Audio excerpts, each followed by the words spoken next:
तो गाइस कैसे हो आप लोग। तो रेनेगाड इमॉर्टल के नेक्स्ट नॉवल के एपिसोड नंबर 349 में आपका स्वागत है। तो चलिए शुरू करते हैं। तो जैसा कि अभी तक हमने पिछले एपिसोड में देखा कि कैसे पिछली दफा जब वॉलिन यहाँ पे आया था तो सबको मार दिया होता और साथ में वहाँ पर वन फिर से अपने रियल ऑथेंटिक फेस में आ चुका था, मतलब अपने रियल रूप में आ चुका था और साथ में अपने डिस्पल से मिलने गया होता है। वहाँ पर कैसे उनके दोनों डिस्पल्स को उनके बारे में याद आ जाता है कि ये मेरे मास्टर हैं और वहाँ पे अच्छा खासा रीयूनियन हो गया। अब रीयूनियन को नहीं बताने जाऊँगा क्योंकि यहाँ पे समझ लो तो इमोशनल सारी चीज़ें हो रही हैं। वहाँ पे सब लोग मिलकर बहुत ही ज़्यादा खुश होते हैं, जिसको बताना समझ लो टाइम वेस्ट कहीं जैसा होता है जहाँ पे ये सारी चीज़ें चल रही होती हैं। जिसके बाद हमें सीन चेंज कर दिखाया जाता है कि वो सब बात ही कर रहे होते हैं। मैडमैन को उसके टीचर के बारे में याद आ जाता है, लेकिन तभी वहाँ पर एक वॉइस आती है जो वॉइस वहाँ के वार्निंग तक को कप कपा कर रख देती है।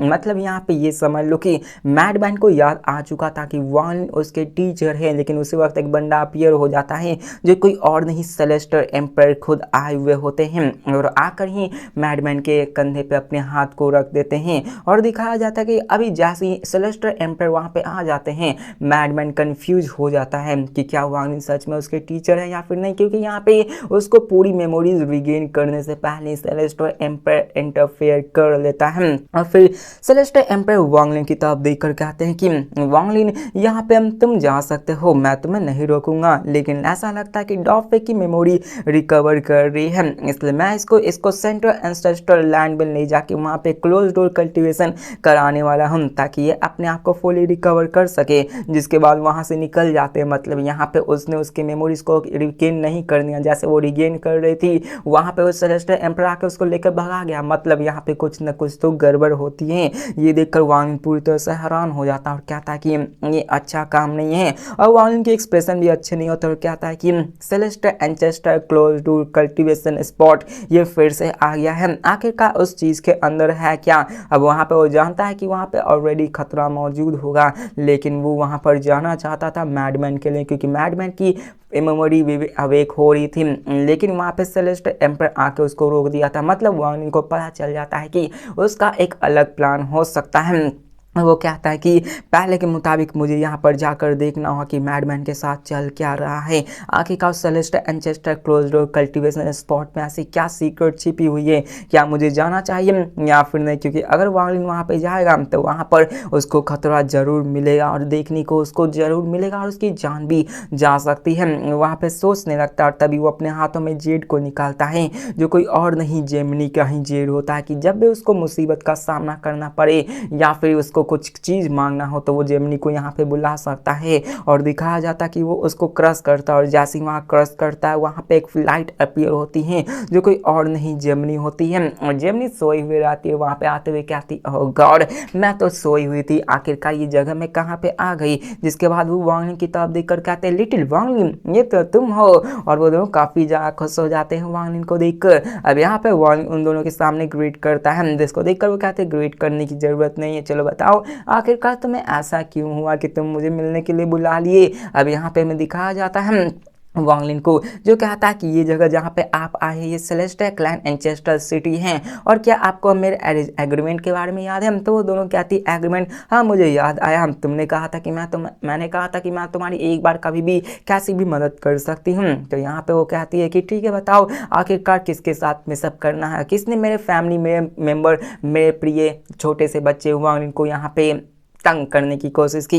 जिसको देखकर वार्निंग उन दोनों से कहता है कि मैं आप दोनों से एक मदद चाहता हूं, मैं बस यही कहना चाहता हूं कि क्या आप मेरी थोड़ी देर के लिए सेलेस्टर एम्पायर को ट्रैप करने के लिए रख सकते हो, ट्रैप करके रख सकते हो, क्योंकि मुझे पैलेस में जाकर कुछ देखना है। ये देखकर वो दोनों कहते हैं कि सेलेस्टर एम्पायर कोई दिक्कत नहीं, मैं ऐसा कर दूंगी। और वो दोनों काफ़ी ज़्यादा कॉन्फिडेंट होकर ऐसा कह रही थी जैसे वो दोनों की पावर सेलेस्टर एम्पायर से ज़्यादा हो। जिसके बाद वार्निंग कहता है कि चलो अब यहाँ पे अपने लाइट एंड डिस्ट्रक्शन को दिखाने वाला हूँ।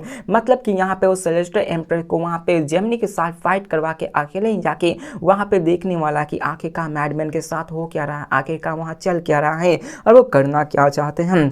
जिसके बाद हमें दिखाया जाता है कि तभी वहाँ का पूरा जगह ही एक कंप्लीट डार्कनेस में भर जाता है। मतलब जेमिनी ऑलरेडी जा चुकी होती है सेलेस्टियल एम्पर से फाइट करने के लिए, और वहाँ पे सेलेस्टियल एम्पर भी उससे फाइट करने के लिए निकल पड़ते। मतलब दोनों अटैक पे अटैक करना शुरू करते, क्योंकि जेमिनी जाके उस पर डायरेक्टली अटैक कर दिए होते। जिसके बाद वांग लिन आगे बढ़ने लगता है और वो आगे बढ़कर देखना चाहता है कि आखिरकार ये चीज़ क्या है। वो अपने फिर से स्लाउटर एंड डिस्ट्रक्शन को यूज़ करने के लिए रेडी हो जाता है और आगे बढ़ने जाता है। और वहाँ के दिखाया जाता है बाकी सारे बंदों को, जिसे एहसास हो जाता है कि कुछ ना कुछ तो चल रहा है। सब लोग बाहर आकर देखते तो क्या देखते, पूरा बादल काला हो चुका है, सब चीज़ घिर चुकी है। वहाँ पे सभी लोग देख पाते कि वांग लिन भी उनके पैलेस की तरफ आ रही है। वांग लिन को कोई भी नहीं रोक पाता, क्योंकि वहाँ पे किसी की इतनी पावर और औकात होती ही नहीं है। सब लोग पीछे डरकर भागने लगते हैं, यहाँ तक कि tens of thousands of black armour soldiers तक वांग लिन को देखकर पीछे हटने लगते हैं, क्योंकि उस वक्त तक कैसे वांग लिन ने 1000 सोल्जर्स को एक ही झटके में मार गिराया होता। मतलब मारा नहीं होता, उन सबको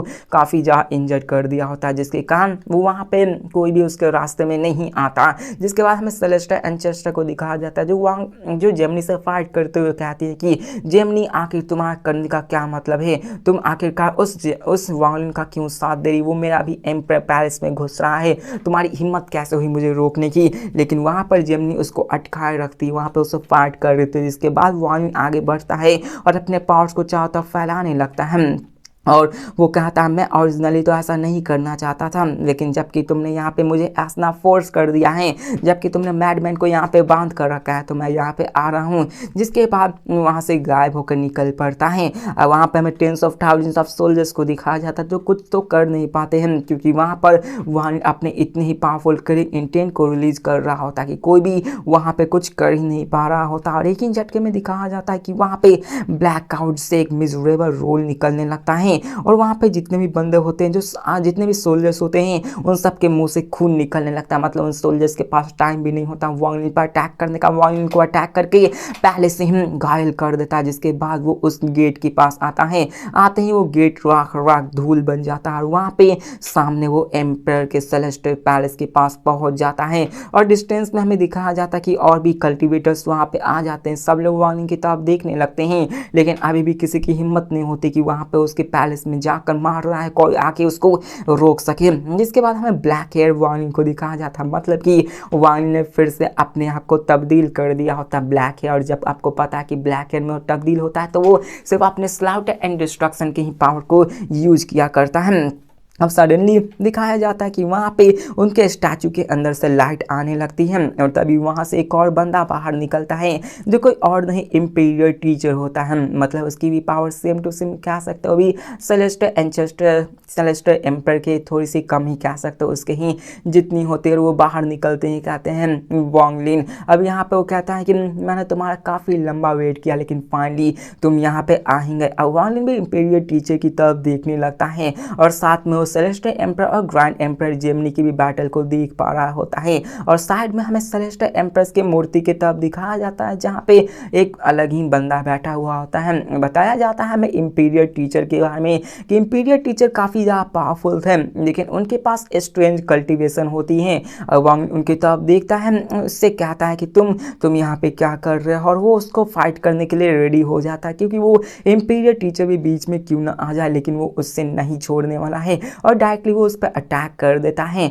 और वहाँ पे अटैक करते हुए कहता है कि जिस पर्सन को मैंने स्ट्रीट में मारा था वो तुम नहीं। अब ये उसकी बात कर रहा है जब वहाँ पे स्नो एरियल में अटैक हुआ था, अभी कुछ एपिसोड्स पहले आपने देखा होगा कि कैसे एक फिंगर से उस पर अटैक किया जा रहा था, और जब उसने वर्ड से उसको निकाल कर मार दिया होता है तो कहता है वो तुम नहीं थे। तो यहाँ पे इंपीरियल टीचर कहते हैं कि जिस बंदे को तुमने मारा वो मैं ही था, लेकिन वो मैं नहीं था। मतलब यहाँ कन्फ्यूजन से की गई बातें होती हैं। इसके बाद इंपीरियल टीचर कहते हैं कि तुम ग्रेट सोल सेक्ट में गए, वहाँ पे इस स्पेल को सीखा, और साथ में ये सभी अलग अलग है। ये इंपीरियल टीचर उससे कुछ कहने लगता है, और दिखाया जाता है कि वो उससे दूर होते हुए उसे कुछ लाइट दिखाता है, जिसको देखकर वांग लिन कहता कि आखिर तुमने ऐसा क्यों किया। तो वो बंदा कहता है कि मैंने इसलिए ऐसा किया क्योंकि तुम के वर्ल्ड के बंदे हो, तुम इसके वर्ल्ड से बाहर से आए हुए हो, तुम इस सेलेस्टियल क्लैंस और एंशिएंट क्लैंस से नहीं बिलोंग करते हो।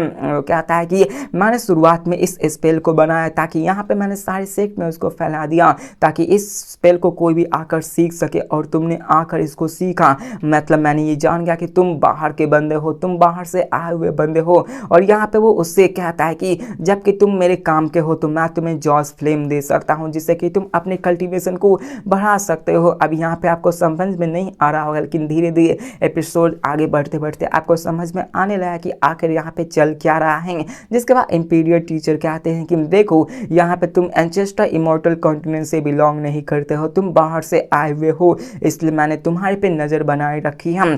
और फिर वहाँ पे अपने पावर्स का यूज़ करता है जिसके कारण वहाँ पे पिलर्स आने लगते हैं जो कि 9 पिलर्स होते हैं और 9 भी पिलर्स वहाँ पे बर्न होने लगते हैं। और इसी पिलर्स का हमें सीन दिखाया जाता है जिस पे इंपीरियल टीचर बैठे हुए थे और उस पिलर्स के बीच में एक अल्टार मौजूद होता है जिस पे कोई और नहीं मिंगडाओ बैठा हुआ होता है। और वो अभी कल्टिवेशन कह सकते हो तो कल्टिवेशन के फेज में होता है, जहाँ पे मान लो ऐसा कि वो किसी चीज़ को एब्जॉर्ब करने की कोशिश कर रहा होता है और वो अंदर किसी चीज़ से जुड़ा हुआ होता है। और साथ में उसी के बगल में एक और बंदा बैठा हुआ होता है जो कोई और नहीं मैडमैन होता है, जिसको देखकर वार्निंग कहता है कि आखिरकार इसे ऐसे बांध कर क्यों रखा गया है। तो इंपीरियल टीचर कहते हैं कि यहाँ पर पहले से ही सारी चीजें अरेंज की हुई थी। तो ये सुनकर वार्निंग कहता है कि आखिरकार तुम्हारा सेलेस्टियल एम्प्रेस का क्या तरीका है, मुझे यहाँ पे बुलाने का आखिर तुम सबका मकसद क्या है।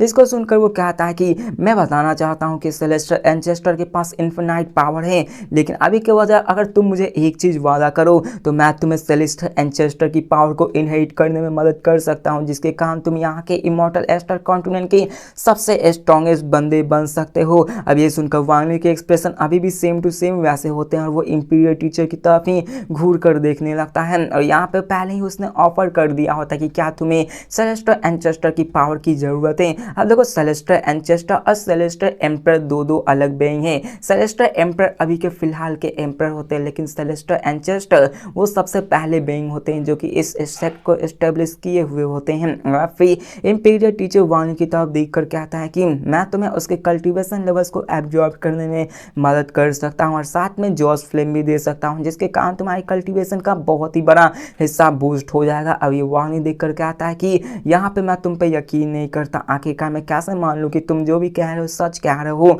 और वार्निंग वैसे ही उसकी तरफ घूरने लगता है, जिसके बाद वो कहता है कि तुमने सही कहा। जिसके बाद वार्निंग उससे कहता है कि मैं जानता हूं तुम्हारे में, तुम एंचेस्टर सिटी को छोड़कर नहीं जा सकते और कहा जाए तो तुम इस पैलेस को छोड़कर नहीं जा सकते हो। जिसको देखकर इंपीरियल टीचर के भी एक्सप्रेशन चेंज हो जाते हैं। मतलब यहाँ पे वार्निंग ने ऑलरेडी उसके बारे में पता लगा लिया होता है, मतलब इंपीरियल पैलेस इंपीरियल टीचर के बारे में, कि यहाँ पे वो किसी चीज से रिस्ट्रिक्ट हो रखा है, वो इस पैलेस से बाहर निकल ही नहीं सकता। जिसको देखकर वो बंदा कहता है इंपीरियल टीचर की हाँ तुमने सही कहा, यहाँ पे असल में एक सील लगी हुई है जिसके कारण मैं और मेरे क्लैंस के जितने भी बंदे हैं वो इस जगह को छोड़कर नहीं जा सकते हैं। वो इसी जगह पर जिंदा रहेंगे और इसी जगह पर मौत को अपनी दावत देंगे, और चाहे कितना ही बड़ा सीरियस मतलब बड़ा इंजीनियस क्यों ना हो वो इस जगह से नहीं जा सकता है। और इसलिए मैंने यहाँ पे इस चीज़ को बदलने का सोचा, और जब मैंने तुम्हें देखा तो मुझे लगा कि मैं इन चीज़ को बदल कर रख सकता, क्योंकि तुम इस वर्ल्ड से बिलोंग ही नहीं करते, तुम केव के बाहर से आए हुए हो। इसी कारण मैंने तुम पे नज़र बनाए रखी,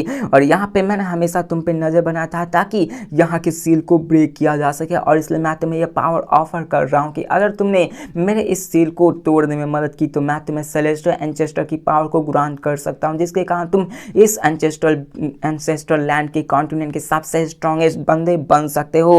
और यहाँ पे उसके तरफ ऑफर रखने लगता है कि यहाँ पे मैं तुम्हें सबसे पावरफुल बना सकता हूँ। अब ये सारी बातें सुनकर वार्निंग कुछ भी नहीं कहता और कहता कि यहाँ पे मैं हूँ या फिर एंसेस्टर एम्पायर मिंगडाओ, या फिर तुम विनर हो, या फिर कह सकते हो कि सेलेस्टियल एम्पायर। मतलब यहाँ पे आप लोगों को कंफ्यूजन लग रहा हो कि मैं क्या बक रहा हूँ, अभी क्या चल रहा है, क्योंकि अभी तक पूरे अच्छे तरीके से नहीं बताया गया। जैसे जैसे एपिसोड्स आने वाले हैं आपको कंफ्यूजन दूर हो जाए कि आखिरकार एंसेस्टर कौन है और आखिरकार यहाँ पे किस चीज़ की पावर की बात करिए, आखिरकार वो सील क्या है जो कि उन्हें रोके हुई है, आखिरकार ये सब क्या मसला चल रहा है, ये इंपीरियल टीचर कौन है और आखिरकार ये सब क्यों चल रहा है, आखिरकार ये और वो बंदा कौन था जिसने कि वांगली पर अटैक करवाया था। ये सारी चीज़ें हम लोग नेक्स्ट एपिसोड में जानने वाले हैं और आपकी सारी कंफ्यूजन अगले नेक्स्ट एपिसोड में क्लियर हो जाएगी। तो मिलते हैं नेक्स्ट वीडियो में, तब तक के लिए बाय।